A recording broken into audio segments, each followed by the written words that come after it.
안녕하십니까? 저희는 자연 생태계 보존이라는 주제로 발표를 하게 된 1조입니다. 소주제로는 생물 다양성의 보존과 생물 다양성 협약, 그리고 멸종 경향의 특성과 사례 연구입니다. 그럼 지금부터 발표 시작하도록 하겠습니다. 먼저 생물의 다양성에 대해 이야기하겠습니다. 생물의 다양성이란 생물체들 간의 다양성과 변이 및 그들이 살고 있는 모든 생태적 복합체들을 말합니다. 지구 생물 다양성 전망 보고서에 의하면 전 세계 생물종은 약 1,400만 마리로 추정되고 이 중 현재 약 175만 여종의 동식물이 동정되어 있습니다. 생물의 다양성이 가장 풍부한 곳은 열대우림이지만 최근 개발로 인해 열대우림의 면적이 급속도로 줄어들고 있어 많은 생물들의 멸종이 우려되고 있습니다. 생물 다양성의 감소에 대해 이야기하겠습니다. 서서히 일어난 생물의 멸종은 지극히 자연스러운 현상입니다. 하지만 급격한 대량 멸종이 일어나는 경우도 있습니다. 과거에는 원석이나 화산 등의 자연적인 원인이었다면 현대에 들어와서는 기후변화뿐만이 아닌 인간의 활동에 의해 생물종이 멸종되고 있습니다.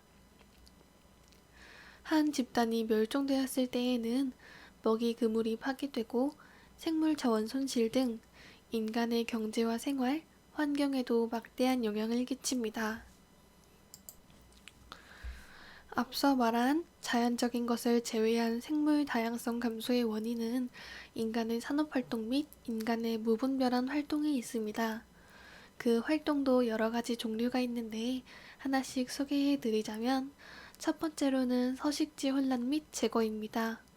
이 이유가 현재 생물 다양성의 감소 원인 중 가장 큰 원인인데요. 도시와 벌채 등 각종 무분별한 개발 행위로 인해 동식물의 서식지가 빠른 속도로 파괴되거나 훼손되어 가고 있습니다. 두 번째로는 수렵 행위입니다. 수렵이란 사냥을 뜻하는데요. 우리가 패션에서 자주 볼 수 있는 모피나 뿔, 혹은 가죽을 구하기 위해 하는 상업적 수렵과 고기를 먹기 위해 하는 식량용 수렵, 기르는 가축이나 농작물에 피해를 입히는 생물을 잡는 수렵과 동물원이나 애완용, 혹은 의학 연구에 쓰일 생물을 포획하는 수렵 등이 있습니다. 세 번째로는 환경오염입니다. 생태계의 오염으로 인해 생태계 내 많은 종들이 멸종된 것으로 추정됩니다. 마지막으로는 외래종의 유입입니다. 새로운 종이 도입되었을 때 천적이 없는 경우 우점종이 되어 번식하게 되면 다른 종의 멸종을 초래할 가능성이 있습니다.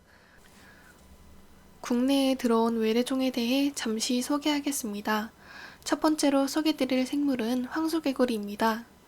황소개구리는 원래 북아메리카 일부 지역에서만 서식하였던 개구리 속의 일종입니다.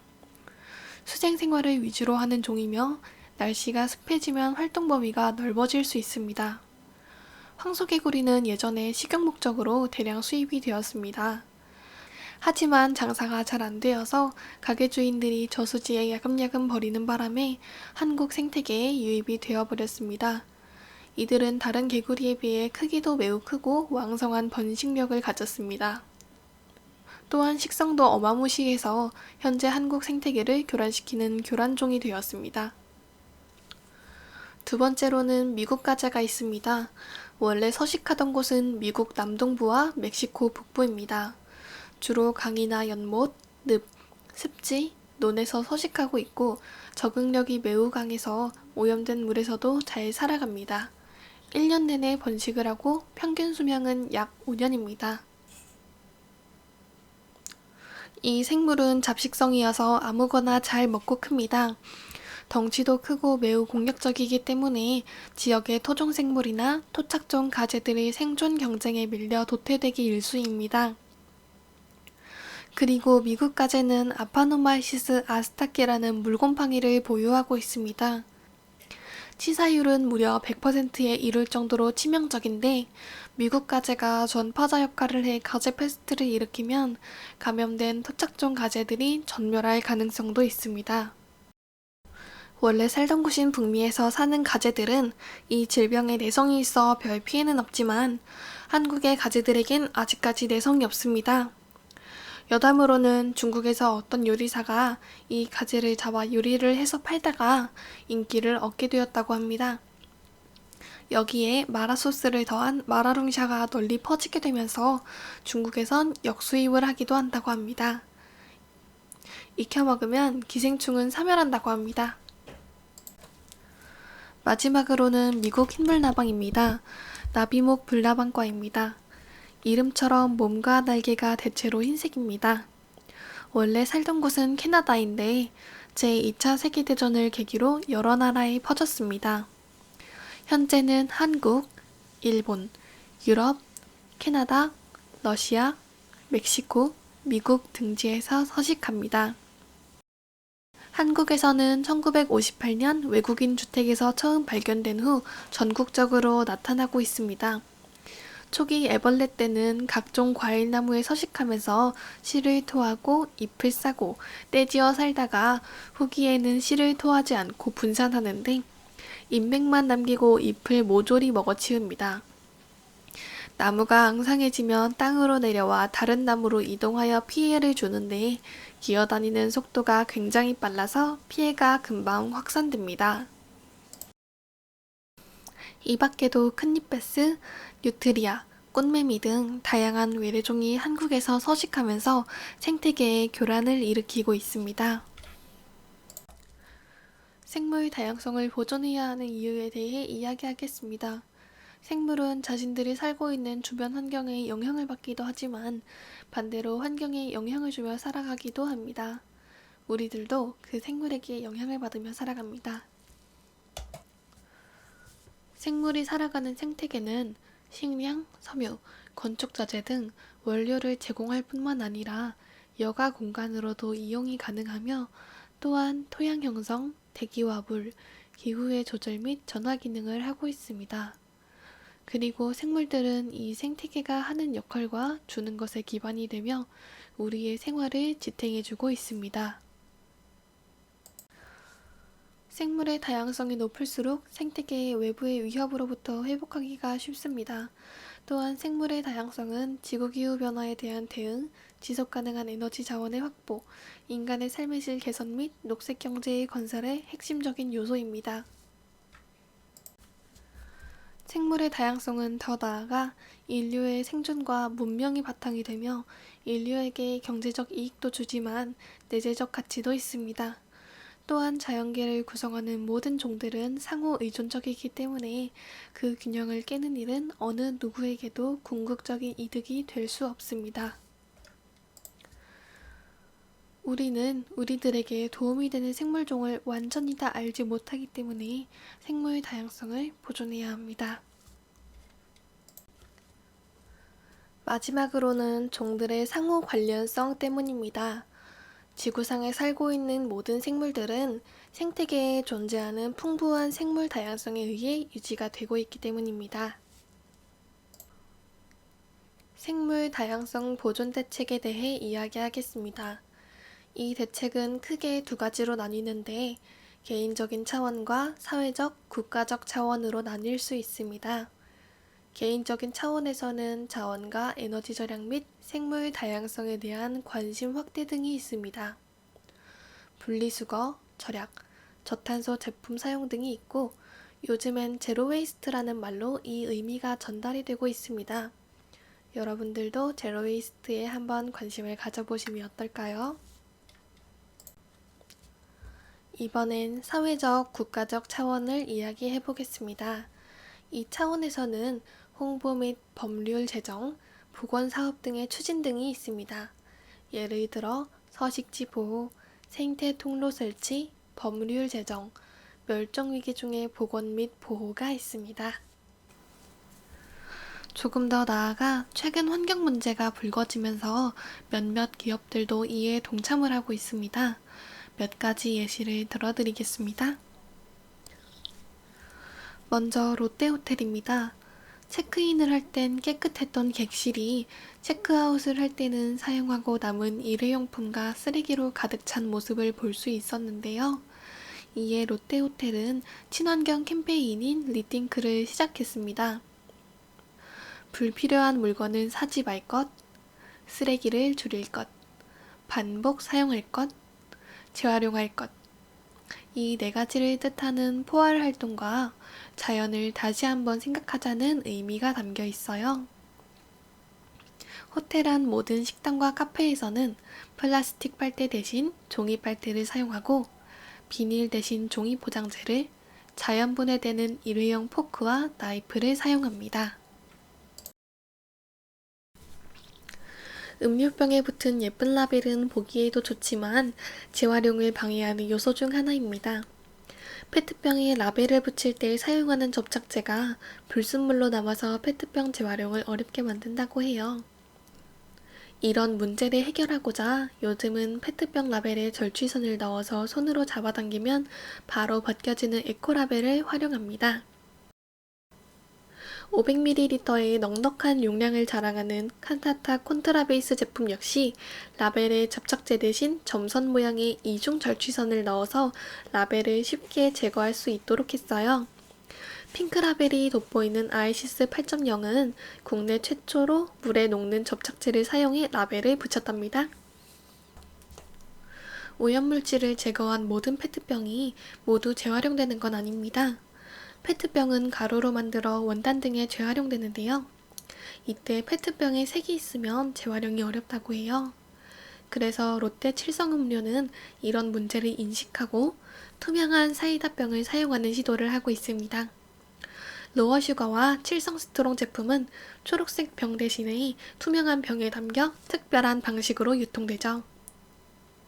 뿐만 아니라 칠성 사이다는 제품을 만드는 과정에서 발생하는 탄소 배출량이 기준치보다 낮은 저탄소 제품 인증도 가지고 있어요. 생물 다양성 협약이 나온 역사에 대해 잠시 설명해 드리겠습니다. 1900년대 이후 생물종의 멸종 속도는 그전에 비해 50배에서 100배 빨라진 것으로 밝혀졌습니다. 이에 따라 생물 다양성 감소에 대한 위기의식이 세계적으로 확산되어 갔어요. 또한 식품, 의약품 등 생물 자원을 기반으로 한 산업이 발전하면서 생물 다양성 보전의 필요성과 생물 자원의 이용 가치에 대한 인식이 높아졌습니다.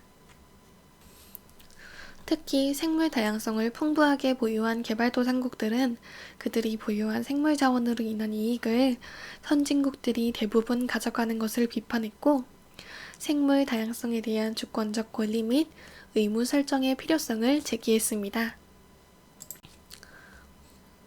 1970년대부터 국제사회에는 생물종 보호의 중요성을 인식하고 멸종위기에 처한 야생동식물종의 국제거래에 관한 협약 등 여러 국제협약을 체결하여 생물종을 보존하기 위한 노력을 기울였습니다.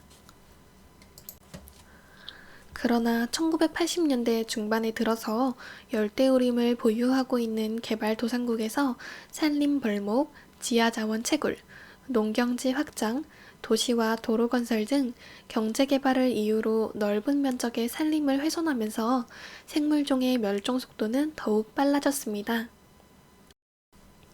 따라서 생물의 다양성의 보존과 지속가능한 이용을 위한 기본이 되는 협약으로서 새로운 국제적 규범의 필요성이 커졌어요. 유엔 환경계획에서는 1987년 6월 생물 다양성 보전에 관한 국제적 행동계획을 수립하기로 결정하고 7차례의 정부 간 협상회의를 거쳐 생물 다양성의 보전과 지속가능한 이용 및 유전자원의 이용을 통하여 얻어지는 이익의 공평한 분배를 목적으로 하는 최종 협약안을 작성하였습니다. 국제자연보전연맹 등 환경단체의 요청을 받아 1987년부터 유엔 환경계획이 준비를 시작했습니다. 관리이사회의 결정에 의해 설립된 전문가 회의에서 검토되어 1990년 11월 이후 7회에 걸쳐 개최된 정부 간 회의에서 조약의 협상을 거쳐 1992년 5월 22일 케냐의 나이로비에서 개최된 합의 텍스트 채택 회의에서 합의 채택되었습니다. 같은 해 6월에 브라질에서 개최된 유엔 리우 회의에서 조인식을 실시하여 6월 5일부터 서명을 받아 1년 서명 개방 기간 동안 168개 국가, 기관이 서명하였고 1993년 12월 29일에 발효되었습니다. 한국은 1994년 10월 3일에 154번째 회원국으로 가입했습니다. 또 다른 곳으로는 나고야 의정서가 있습니다. 식물 다양성 협약 부속서인데 유전자원에 대한 접근 및 공평하고 공정한 이익 공유에 관한 협약으로 유전자원 이용에 따른 이익을 공정하고 공평하게 공유하기 위한 투명한 법적 장치를 포함합니다. 그럼으로써 생물 다양성 보존 및 지속 가능한 이용에 기여하는 것이 그 목적입니다. 이제 멸종 경향의 특성과 사례 연구에 대해 이야기하겠습니다. 멸종위기 동물이란 개체수가 적어 멸종할 위험이 높은 종을 말합니다. 1급과 2급이 있는데 1급은 자연적, 인위적인 위험 요인으로 개체수가 현저하게 감소되어 멸종위기에 처한 야생동물이고 2급은 1급과 같은 요인으로 감소되는 중인데 위험 요인이 제거되거나 완화되지 않는 경우 가까운 장래에 멸종위기에 처할 우려가 있는 야생동물입니다. 현재 한국의 멸종위기종 중 1급은 60종, 2급은 207종입니다. 한국 멸종위기종에 조금 더 자세한 이야기를 드리고 싶습니다. 우리가 멸종위기종이라고 하면 단순하게 식물이나 동물, 조류, 어류만 생각하는데 사실은 이에 해조류도 포함이 됩니다. 1급엔 없고 2급에만 존재를 하는데 그것은 그물공말과 삼나무말이 있습니다. 그물공말은 멸종위기 야생생물 2급의 대롱말과 녹조류로 2012년에 처음 멸종위기 야생동물 2급으로 지정되었습니다. 녹갈색의 작은 거품이 모인 공 모양이며 성장하면서 불규칙하게 돌출하거나 파열하기도 합니다. 일반적으로 따뜻한 계절에 출현하며 국내에서는 제주도에 분포하고 있습니다. 삼나무말은 멸종위기 야생생물 2급의 갈조류로 2005년 처음 지정되었습니다. 식물체는 울퉁불퉁한 홍 모양의 부착기로 바위에 부착하며 삽니다. 2차 가지가 마치 삼나무 잎과 같이 생겼어요. 연중분포하며 동해안 조화대에 생육하고 있습니다. 비바리뱀은 멸종위기 야생생물 1급으로 유린목 뱀과에 속하는 파충류입니다. 전체 길이는 30에서 60cm 정도이고 등면은 황갈색, 젓갈색의 특별한 무늬는 없습니다. 정수리는 흑색이며 흑갈색의 불규칙한 무늬가 있습니다. 정수리의 흑색 무늬는 목덜미까지는 넓게 나타나고 목덜미 아래부터는 등면의 척추를 따라 서서히 가늘어지다가 희미해집니다. 배면은 담황색, 황백색이고 배 비늘의 양쪽 가장자리는 젓갈색이 나타나서 대륙 유혈모기와 비슷하지만 그와 달리 흑색, 흑갈색의 작은 반점은 없습니다. 방목지와 목장으로 이용된 해발 600m 이하의 초지대에 살며 주로 줄장지뱀, 도마뱀과 같은 소형 파충류를 먹이로 삼습니다. 4월부터 10월까지 활동하고 이후에는 동면하며 5월부터 7월에 눈에 잘 띕니다. 제주도에 서식하고 세계적으로는 타이완, 홍콩, 중국 서부, 베트남 북부에 분포하고 있습니다. 비바리뱀의 멸종 경향 특성은 서식지 파괴, 제한된 서식지, 특정 먹이 선호가 있습니다. 멸종 경향 특성에 대해선 뒷부분에서 다시 한 번 더 발표하겠습니다. 다음은 수원 청개구리입니다. 수원 청개구리는 멸종위기 야생생물 1급의 양서류이자 한국의 고유종입니다. 청개구리와 유사하여 외형적으로 구별하기 어렵지만 수컷의 경우 목 부분이 노란색을 띠고 있어 구별할 수 있으며 울음소리로도 구별이 가능합니다. 농지 개발로 인해 개체수가 급감하고 있으며 국제자연보전연맹에서는 위기 단계로 평가되는데 이 위기 단계가 멸종위기의 3단계에서 가장 높은 단계입니다. 다음은 화경버섯입니다. 한국의 멸종위기 야생생물 중에서 2급에 속하고 1급과 2급을 포함하여 유일하게 있는 고등균류입니다. 고등균류란 진핵생물의 분류 중 하나로 효모와 곰팡이, 버섯 등이 있습니다. 그 중에서도 화경버섯은 낙엽버섯과에 속합니다. 여름부터 가을까지 발생하는 백색 부우균으로 시어나무의 고목에 주로 발생하며 국내에서는 장성과 지리산, 계룡산, 경기도 포천 광릉수목원, 강원도 설악산, 오대산, 전봉산 등에서 발견되었습니다. 일루딘이라는 독소를 포함하고 있어 섭취 시 위장관 자극 중독을 유발합니다. 옛날 궁중에서는 이 버섯을 사약의 재료로 썼다는 기록도 있습니다.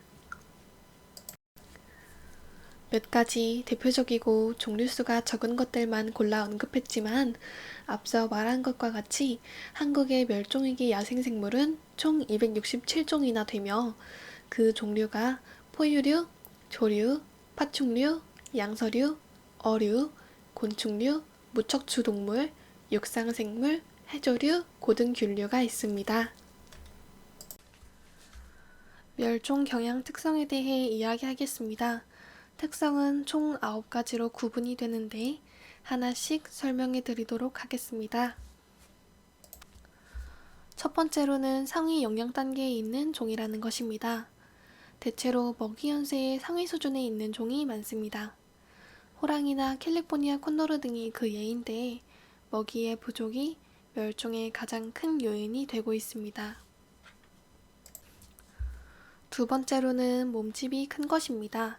몸집이 크면 동작이 둔해지고 눈에 잘 뜨기 때문에 공격당하기 쉽습니다. 코끼리를 그 예로 들 수 있습니다. 세 번째로는 생식력이 낮다는 것입니다. 1년에 한 번 새끼를 낳거나 한 번에 낳거나 부화하는 새끼나 알의 수가 적어 증식의 속도가 느린 경우를 뜻합니다. 네 번째는 이동 경로가 정해진 경우입니다. 이동로가 고정이 되어 있는데 이 때문에 공격당하기 쉬운 것입니다. 청고래가 대표적인 예이며 일정한 이동로로 이동하는 철새도 이에 속합니다. 다섯 번째는 특정한 먹이만 먹는 것입니다. 먹이는 한정적이기 때문에 섭취를 하지 못할 경우 멸종이 되기 쉽습니다. 예를 들면 상아빛 주둥이 딱따구리는 죽은 지 얼마 안 되는 고사목에서 서식하는 딱정벌레의 애벌레만을 먹기 때문에 먹이가 매우 한정되어 있어 멸종 경향종이 되었습니다. 여섯 번째로는 특수한 습성입니다. 생존에 역행하는 비정상적인 습성을 가지고 있는 동물들은 쉽게 멸종이 될 수 있습니다. 일곱 번째로는 사람과의 공존이 어려운 경우입니다. 사람의 인기척이나 존재를 견디지 못하는 동물들은 도시화가 진행되고 개발이 확대됨에 따라 서식지가 더욱 줄어들게 되어 멸종 속도가 빨라집니다. 여덟 번째로는 가축이나 사람을 먹는 것입니다. 쉽게 말해 사람에게나 사람에게 도움을 주는 것에 위협을 가하는 동물들은 포획되거나 사살을 당해 멸종되는 경우가 있습니다. 그 예로 숲늑대 혹은 악어류를 들 수 있습니다. 마지막으로는 모피나 깃털, 고기가 상당히 비싸다는 것입니다. 밀렵의 대상이 되기 쉬워 멸종 경향종이 되기 쉽습니다. 멸종 경향 사례에 대해 이야기해 드리겠습니다. 물개는 기후변화와 먹이로 인하여 개체수가 감소되었습니다. 반달가슴곰은 곰의 쓸개인 옹담 채취를 위해 사람의 무분별한 포획으로 개체수가 감소되었습니다. 늑대의 경우는 점차 사라지는 산과 숲으로 인해 개체수가 감소하였습니다. 사냥은 밀렵이나 서식지 훼손으로 인하여 개체수가 감소되었고 사냥노루는 반달가슴곰과 비슷한 이유로 개체수가 감소되었습니다. 사냥노루에게 있는 사양이 한약재나 향수의 원료 등으로 폭넓게 사용되기 때문입니다. 다음은 퀴즈입니다. 유튜브를 검색하셔서 감상하신 후 글을 남겨주세요. 이상으로 1조의 발표를 마치겠습니다. 감사합니다.